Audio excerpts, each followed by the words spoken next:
আজকের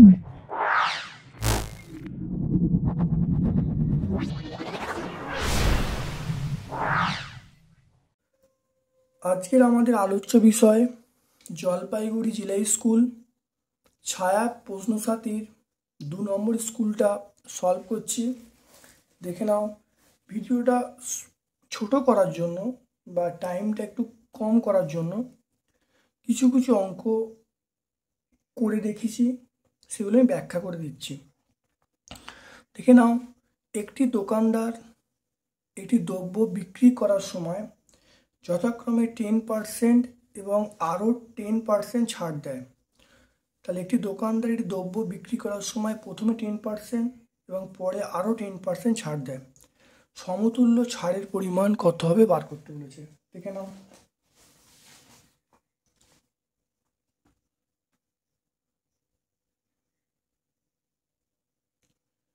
এটা হবে অপশান সি হবে।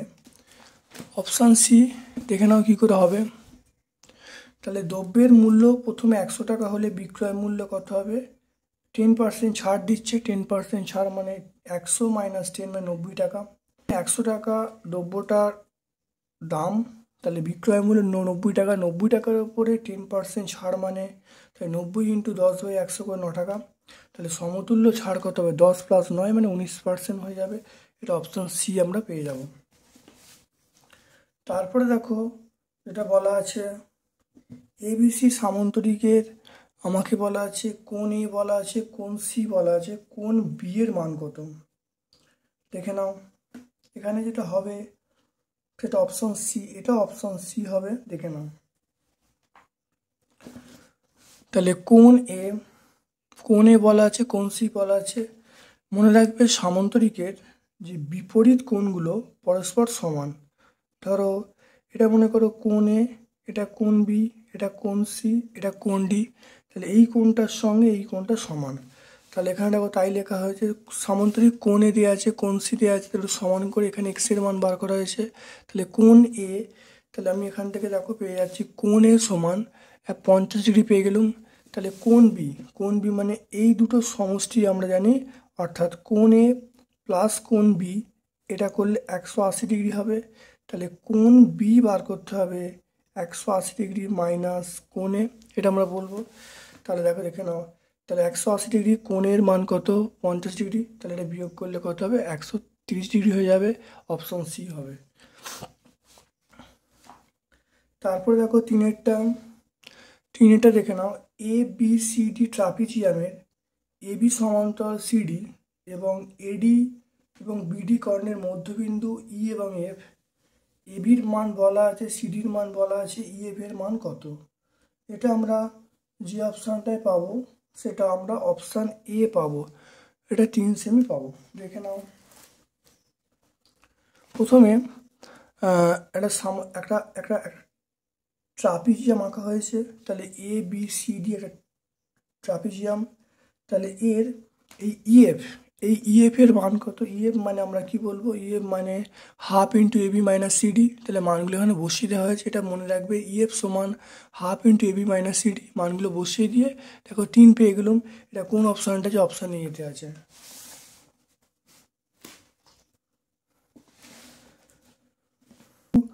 একটি সমবাহু ত্রিভুজের একটি বাহুর দুটি প্রান্তবিন্দু 5,1 এবং 1,-2 ত্রিভুজের উচ্চতা বার করতে বলেছে। দেখে নাও।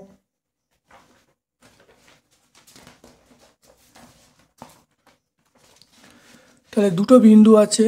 তাহলে সমবাহু ত্রিভুজের প্রতিটি বাহুর দৈর্ঘ্য, মানে সমবাহু ত্রিভুজ এখানে বাহুর দৈর্ঘ্য মানে প্রতিটি বাহুর দৈর্ঘ্য বার করা হয়েছে সেই সূত্রের সাহায্যে। √(x1 - x2) তার whole square plus y1 - y2 whole square সূত্রে ফেলেছি। ফেলে √25 মানে আমরা লিখবো 5। তাহলে ত্রিভুজটির ক্ষেত্রফল কত হবে? আমরা জানি √3/2 × বাহুর দৈর্ঘ্য। তাহলে √3/2 × বাহু মানে 5। তাহলে এটা দেখা যাচ্ছে, পেয়ে যাচ্ছি 5 √3/2। এটা কোন অপশানে আছে? এখানে অপশান বি এতে আছে।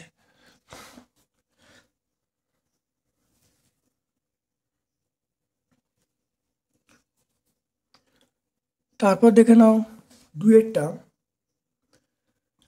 একজন অসাধু ব্যবসায়ী কোনো দ্রব্য এবং বিক্রি করার সময় প্রতি ক্ষেত্রে 5% ঠকায়।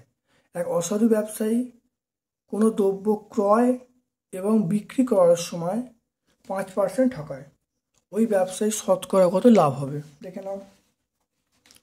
তাহলে প্রথমে 100 টাকার দ্রব্য 105 টাকা বিক্রি করে, তাহলে 105 টাকার দ্রব্য বিক্রি করে কতভাবে, তাহলে 100 বাই 105 বাই 100 ইন্টু 105, তাহলে 105 বাই 100 ইন্টু 105, কারণ এখানে দেখো 1 টাকা আমি বার করব আর 105 বার করব, তাহলে বার করলে দেখো কত আসছে, এই মানটা আসছে।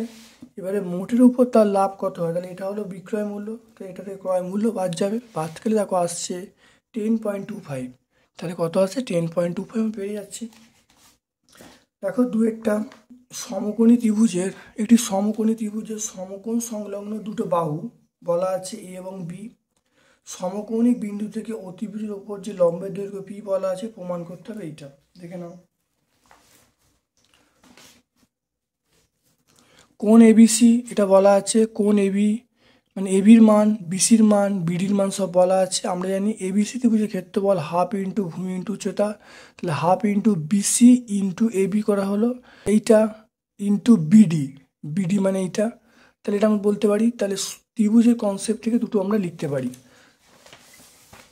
এরপরে দেখো আমরা লিখতে পারি বিসি ইন্টু বিডি সমান এসি ইন্টু বিডি, মানগুলো বসিয়ে দেওয়া আছে, বসিয়ে দেখো তাহলে আমি পি স্কোয়ারটা নামিয়ে দিয়েছি, এ স্কোয়ার বি স্কোয়ার নামিয়ে দিয়েছি, তাহলে 1/পি স্কোয়ার সমান A square by A square B square plus B square by A square B square, এগুলো এ স্কোয়ার কেটে গেল, বি স্কোয়ার কেটে গেল, তাহলে 1/পি স্কোয়ার সমান 1/এ স্কোয়ার প্লাস 1/বি স্কোয়ারটি প্রমাণ হয়ে গেল।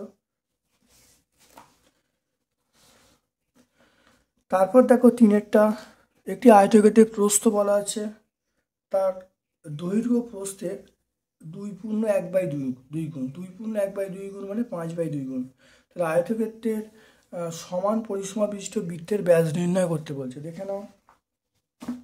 তাহলে আয়তক্ষেত্রের প্রস্থ কত 44 মিটার, দৈর্ঘ্য কত 5/2 ইন্টু 44, তাহলে 110, তাহলে পরিসীমা কত 2 ইন্টু দৈর্ঘ্য প্লাস প্রস্থ করা হয়েছে, মান বসানো হয়েছে 308 হয়ে গেল, তাহলে বৃত্তের ব্যাসার্ধ আমরা 8 মিটার, তাহলে পরিসীমা 2πr, তাহলে 2πr সমান এই মানটা, তাহলে এখান থেকে তো ক্যালকুলেশন করে দেখতে পাচ্ছি আর এর মান কত পাচ্ছি 49 পাচ্ছি, তাহলে বৃত্তের ব্যাস 2 ইন্টু আর, তাহলে 2 ইন্টু 49 মানে হলো 98 মিটার। তারপর দেখো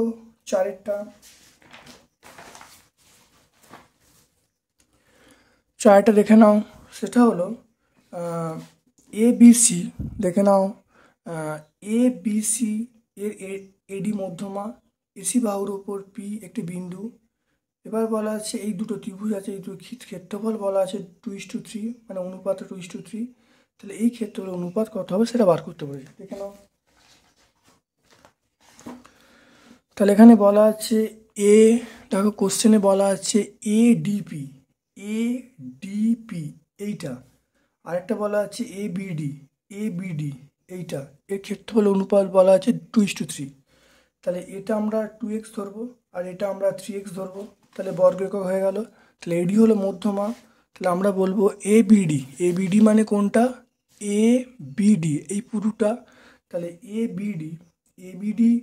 এবিডি মানে আমরা বলবো দুটো ত্রিভুজ সমান এডিসি, তাহলে এটা দেখো এই দুটো কোণের সমষ্টি, এই দুটো ত্রিভুজের সমষ্টি, তাহলে দেখো লেখা আছে এডিসি সমান কার সঙ্গে এডিপি মানে এই ত্রিভুজটা প্লাস এই ত্রিভুজটা সেটা হলো পিডিসি, দুটো সমষ্টি হয়ে গেল।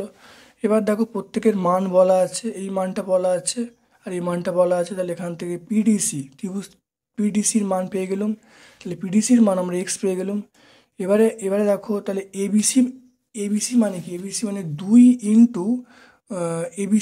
2 ইন্টু এই ত্রিভুজটা, তাহলে দেখো করা হয়েছে, তাহলে এখানে দেখো তাহলে এবিসির মান পেয়ে গেলাম, তাহলে পিডিসি ইস্টু এবিসি তাহলে কত হলো এক্স ইস্টু 6x, তাহলে 1:6 অ্যান্সার চলে এলো, এটাই অ্যান্সার। তারপর দেখো এখানে বলা আছে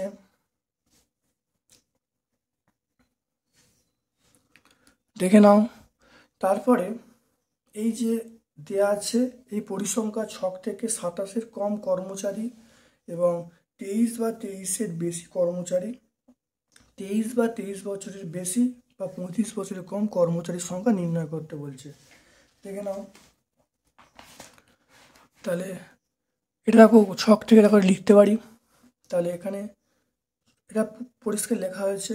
এবার তিনের সঙ্গে দেখো 4 যোগ করে 7 করা হয়েছে। 7-এর সঙ্গে দেখো 5, দেখো দেখে নাও 7-এর সঙ্গে 5 যোগ করে 12, 12-র সঙ্গে 6 যোগ করে 18, 18-র সঙ্গে 5 যোগ করে 23, 23-এর সঙ্গে 4 যোগ করে 27, 27-এর সঙ্গে 3 যোগ করে 30। এটা আমরা ক্রমযৌগিক পরিসংখ্যা ক্ষুদ্রতম সূচক সাজানো হলো। তাহলে এই ছক থেকে আমরা দেখতে পাচ্ছি যে 27 বছরে কম কর্মচারীর সংখ্যা, 27 বছরের কম মানে এইটা, তো এটা কত আসছে সেটা হলো 12 জন। তো এটা আমি পেয়ে যাচ্ছি 12 জন। তারপর দেখো 23 বা 23-এর বেশি, 23 মানে এইটা, 23-এর বেশি কিন্তু 35-এর কম, 35-এর কম মানে এইটা হবে। তাহলে 35-এর কম, তাহলে এখানে কত ছিল, তাহলে 23 বা 23-এর বেশি এখান থেকে শুরু হবে, আর এখানে তোমার শেষ হবে 35-এর কম। তাহলে কত ছিল, মোট ছিল 30। তাহলে 30 থেকে আমি যদি 30 থেকে 3 বাদ দিই তাহলে 27 জন, তাহলে অ্যান্সার হবে 27 জন। রমেনবাবু 24,000 টাকা চাল কিনলেন। তিনি বাকি 1/3 অংশ 25% ক্ষতিতে বিক্রি করলেন, 2/5 অংশ 10% লাভে বিক্রি করলেন। শতকরা কত লাভে বাকি চালগুলি বিক্রয় করলে মোটের ওপর 10% তার লাভ হবে। দেখে নাও, খুব ভালো করে বুঝে নাও। সেটা হলো 24,000 টাকার 1/3 অংশের ক্রয় মূল্য কত, তাহলে 24,000/3, তাহলে 8,000 টাকা। তাহলে 24,000 টাকা 2/5 মানে কত, 9,600 টাকা। তাহলে বাকি যে চালের ক্রয় মূল্য 24,000 মাইনাস এই দুটো, 24,000 মাইনাস এইটা মাইনাস এটা করে দেখো 6,400 টাকা আসছে। তাহলে এবার দেখো 25% ক্ষতিতে 8,000 টাকা চালের ওপর বিক্রয় মূল্য, তো 8,000 টাকা বিক্রয় মূল্য আমি পেয়ে গেলাম কত, সেটা 6,000 টাকা পেয়ে গেলাম। তাহলে 10% লাভে মানে এই যে টাকাটা পেয়েছি, এই টাকাটা ওপর বিক্রয় মূল্য আমরা পেয়ে গেছি। তাহলে বিক্রয় মূল্য কত হবে, 110/100 ইন্টু 9,600 টাকা। এবারে দেখো মোটের ওপর 10% লাভ হলে মোট বিক্রয় মূল্য, মোটের ওপর 10% লাভ হলে মোট বিক্রয় মূল্য কত, সেটা হলো 24,000 টাকা ইন্টু 110/100, এটা করলে পেয়ে যাব। তাহলে বাকি চালের বিক্রয় মূল্য কত হয়, বাকি চালের বিক্রয় মূল্য এটা যেটা বেরিয়েছে সেটা মাইনাস আমরা কত বলবো, 6,000 বলবো, আর এই টাকাটা বলবো 10,560 করলে দেখো আমরা পেয়ে যাচ্ছি পাচ্ছি 9,840 টাকা। তাহলে লাভ কত, তাহলে 9,840 টাকা হলো বিক্রয় মূল্য, আর ক্রয় মূল্য দেখো 6,400 টাকা আগে আছে, 6,400 টাকা এটা হলো ক্রয় মূল্য। তাহলে বিয়োগ করে দেবো, তাহলে বিয়োগ করে দিলে তাহলে আমরা লাভ পেয়ে যাব, লাভ হলো 3,440 টাকা। এরপর দেখো আমাকে বলা আছে লাভের হার, লাভের হার মানে ওই যেটা লাভ হলো 3,440/6,400 ইন্টু 100% করে দেখো উত্তর আসছে 53.75%।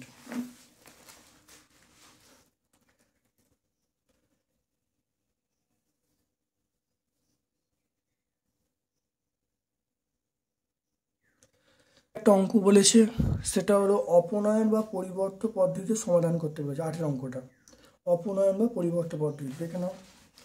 y সমান 20, এই 1 নম্বর সমীকরণকে 1 দিয়ে গুণ করা হলো, আর এটাকে আমরা সমাধান করেছি, সমাধান করে এটাকে দেখা যায় 2 নম্বর পেয়েছি। এই 2 নম্বর সমীকরণকে 3 দিয়ে, আর 1 নম্বর সমীকরণকে এটা এটা এটা 20 1 দিয়ে গুণ করেছি, তাহলে 4x + 3y, এটা 20, আর এটা গুণ করছি দেখো, গুণ করলে দেখো 318x, এটা দেখো -3y, এটা দেখো সমান 24 আমরা বলতে পারি। এটা মাইনাস, এটা দেখো আমরা প্লেন যোগ করছি, যোগ করলে কত আসবে, দেখো যোগ করলে আমরা বলবো 22x আসবে। এটা দেখো কত আসছে, 44 আসছে।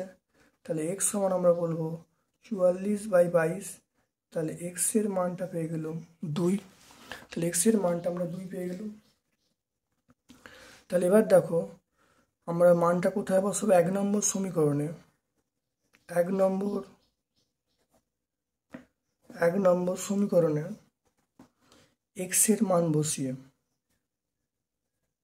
1 নম্বর সমীকরণে x এর মান বসিয়ে, 1 নম্বর সমীকরণে x এর মান, তাহলে 4 × 2 + 3y, এটা হলো 20, তাহলে এখান থেকে 3y সমান 20 মাইনাস 8, তাহলে এখান থেকে আমরা লিখতে পারবো 3y সমান, আমরা 12 লিখবো, তাহলে y সমান 12/3, এটা কাটাকুটি করলে 4, তাহলে y সমান আমরা পেয়ে যাব 4। তাহলে নির্ণয়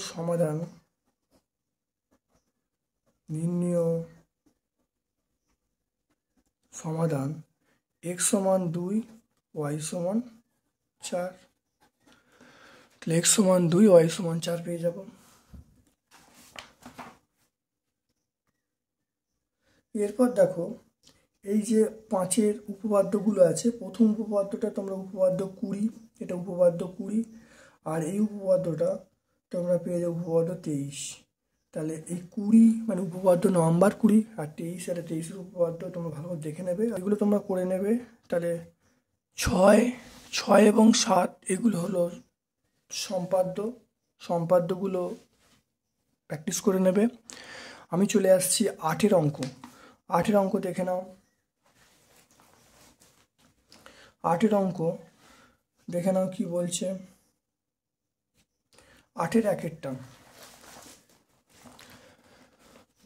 তাহলে 8-এর 1-এরটা সমবাহু ত্রিভুজ বর্গক্ষেত্রের ক্ষেত্রফলের অনুপাত বলা আছে, কর্ণের দৈর্ঘ্য বলা আছে, সমবাহু ত্রিভুজের পরিসীমা বার করতে বলছে। তাহলে ধরি সমবাহু ত্রিভুজের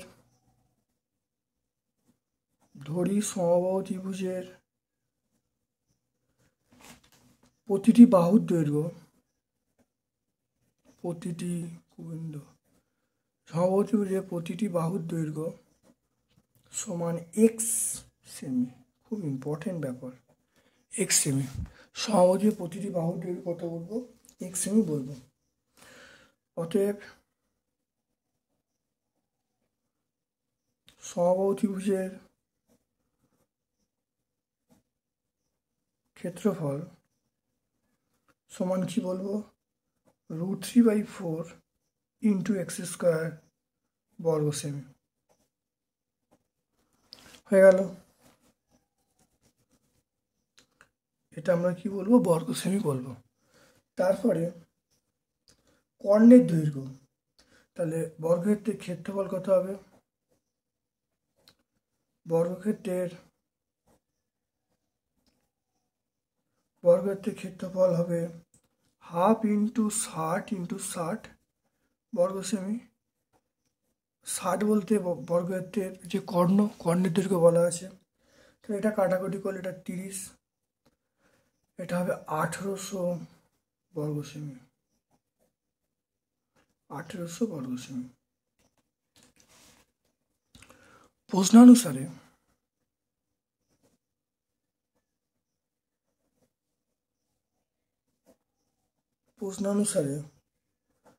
√3/4 ইন্টু x² বাই 1800 ইন্টু √3/2। তাহলে এখান থেকে আমরা যেটা করতে পারবো দেখে নাও। তাহলে আমরা এটা লিখতে পারি এরমভাবে, √3 ইন্টু x² বাই 4 ইন্টু 18 1800, তাহলে এটা সমান √3/2। এটা কাটা হয়ে গেল, এটা কাটলাম। 2 x² সমান কত বলবো? 3600 বলবো। তাহলে x সমান আমরা কত বলবো? 60। x সমান 60। তাহলে অতএব সমবাহু ত্রিভুজের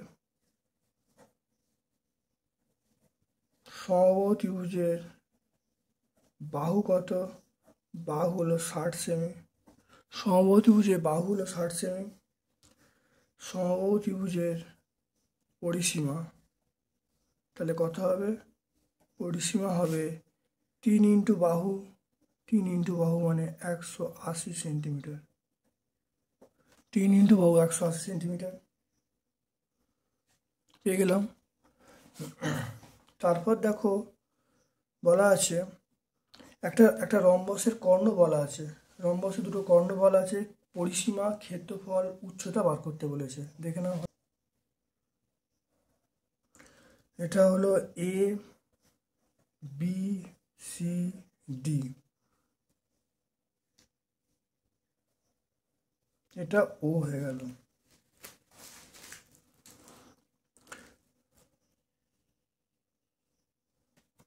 তাহলে তাহলে এটা একটা রম্বস। তাহলে রম্বসের দেখে নাও, রম্বসের তাহলে তাহলে এ বি সি ডি একটি rhombus, A B C D একটি রম্বস। তাহলে এখানে দেখে নাও, তাহলে এ বি, তাহলে বিডি, বিডির মান কত? বিডির মান 15 মিটার। আর এসি, এসির মান কত? 20 মিটার, 20 মিটার। তাহলে এখানে ওবি, ওবির মান কত? 15/2 মিটার। তাহলে এও, এও মানে কত বলবো? এও মানে 20/2 মানে 10 মিটার, 20/2 সেটা হলো 10 মিটার বলবো। তাহলে এবার ছবি থেকে আমরা দেখতে পাচ্ছি যে এবি স্কোয়ার সমান আমরা কি বলবো? Obi square plus OA square. তাহলে এখানে ওবি, ওবির মান 15/2 তার স্কোয়ার, এটা হলো ওএ মানে 10 স্কোয়ার। বি স্কোয়ার সমান আমরা কত বলবো? এবি স্কোয়ার সমান এটা হলো আমরা বলবো 225/4 প্লাস 100। তাহলে এবি স্কোয়ার সমান 4, তাহলে 225 প্লাস 400, তাহলে এবি স্কোয়ার, তাহলে এবি স্কোয়ার সমান তাহলে কত হবে? 625/4। তাহলে এবির মান হবে 25, এবির মান হবে 25/2। তাহলে এবির মান 25/2 পেয়ে গেলাম। তাহলে প্রতিটি, তাহলে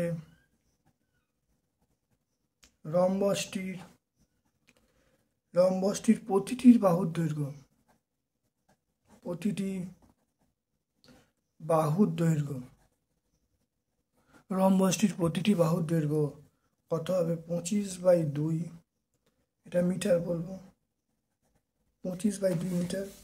তাহলে রম্বসটির পরিসীমা, রম্বসটির পরিসীমা সেটা কত হবে? 4 × 25/2, এটা কাটাকুটি করলে 50, তাহলে 50 মিটার আমরা পেয়ে যাব, 50 মিটার। রম্বসটির ক্ষেত্রফল, রম্বসটির ক্ষেত্রফল হাফ ইন্টু 15 × 20, তাহলে কাটাকুটি করলে 10, এটা হলো 150 গুণ করলে 150 বর্গমিটার। তাহলে রম্বসটার বাহুর দৈর্ঘ্য পেয়ে গেলাম, পরিসীমা পেয়ে গেলাম, ক্ষেত্রফল পেয়ে গেলাম। ঠিক আছে, এবার রম্বসটির উচ্চতা ধরি, রম্বসটির উচ্চতা সমান x মিটার। তাহলে রম্বসটির উচ্চতা আমরা x মিটার ধরলাম। তাহলে 25/2 × x সমান 150, 150 রম্বসের ক্ষেত্রফল। তাহলে এখানে করলে কত আসবে? তাহলে এখানে আসছে x সমান 150 × 2/25, এটা কাটাকুটি করলে 6 হবে, তাহলে x সমান তাহলে কত হবে? 12 হবে। অতএব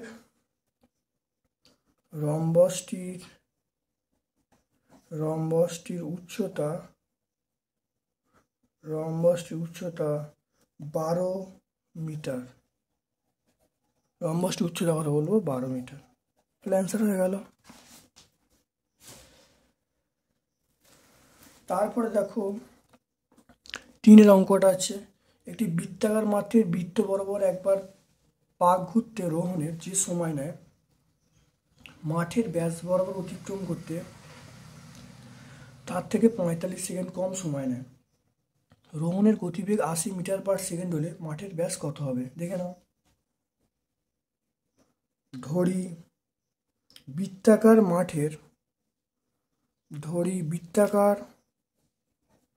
মাঠের ব্যাসার্ধ আর একক বা আর মিটার। বৃত্তাকার মাঠের ব্যাসার্ধ আমরা কত বলবো? আর মিটার বলবো। তাহলে মাঠের পরিধি আমরা বলবো 2πr। মাঠের ব্যাস এটা বলবো 2r, এটা মিটার, এটা বলবো মিটার। তাহলে প্রশ্নানুসারে πr/80 মাইনাস 2r/80 এটা হলো 45/60। 45/60 মানে আমরা 3/4 বলবো। তাহলে এখানে আমরা যদি কমন নিই, যে r/80 যদি কমন নিই, তাহলে π-2 আমরা বলবো। এটা কত বলবো? 3/4 বলবো। তাহলে এখান থেকে আমরা বলবো r/80 এটা আমরা বলবো 22/7 - 2, এটা হলো 3/4। এটা এখানে বলবো r/80 এটা করলে হবে 22 - 14/7, এটা হলো 3/4। তাহলে এখান থেকে r/80 এটা বিয়োগ করলে আমরা কত? 8 পাবো। বিয়োগ করলে 8 পাবো। তাহলে 8/7 সমান 3/4। তাহলে দেখে নাও এটা কি হবে, বা 8 সমান আমরা বলবো 3/4 × 7 × 80/8, এটা কাটাকুটি করলে 10। ঠিক আছে, এবার দেখো এটা 2, এটা হবে 5। তাহলে আর এর মান আমরা পেয়ে গেলাম তাহলে 105/2। আর এর মান 105/2। অতএব মাঠটির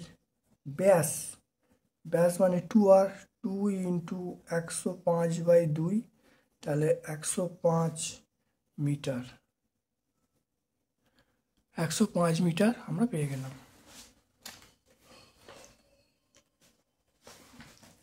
তাহলে আজকে তারপর 9 অঙ্কটা গ্রাফে পুট করতে হবে, অর্থাৎ ভালো করে তোমরা প্র্যাকটিস করবে। যারা চ্যানেলটাকে সাবস্ক্রাইব করোনি, চ্যানেলটা অবশ্যই সাবস্ক্রাইব করবে। আমার পক্ষ থেকে তোমাদের সকলকে ধন্যবাদ ও শুভকামনা জানিয়ে আজকের মতো ভিডিও শেষ করলাম। Thank you.